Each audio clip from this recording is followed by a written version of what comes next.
আমাদের সাথে যেই তিনজন ভুক্তভোগী রয়েছেন যারা এই ইরান যুদ্ধ শুরু হওয়ার পরে দেশে ফেরত এসেছেন তাদের অভিজ্ঞতাগুলো একটু শুনতে চাই। আমরা শুরুতে একটু মোহাম্মদ আব্দুল্লাহ আপনার কাছে আসতে চাই।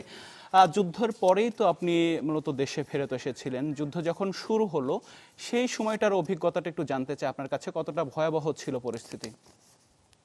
আসলে ওই মুহূর্তের কথা বলে বোঝানো যাবে না যে কতটা ভয়ঙ্কর ছিল। খুবই ভয় পাইতাম। সম্ভবত 28 তারিখে প্রথম যে হামলা শুরু হয়, তখন থেকে সবার ভিতরে একটা আতঙ্ক তৈরি হয়েছে যে এখন তো যুদ্ধ শুরু হয়েছে, এখন আমরা কিভাবে দেশে যাবো। তখন থেকে আপনার দ্রুত এম্বাসিতে আমরা যোগাযোগ করার চেষ্টা করি এবং ওই মুহূর্তে দেশে আসার জন্য কোনো প্ল্যান ছিল না। মনে হয়েছে যে কিছুদিন পরে সেরে যাবে, এর আগেও একটা যুদ্ধ ছিল 1 সপ্তাহ, কিন্তু দেখতেছি যে না, আস্তে আস্তে মানে এটা দিন দিন বাড়তেছে।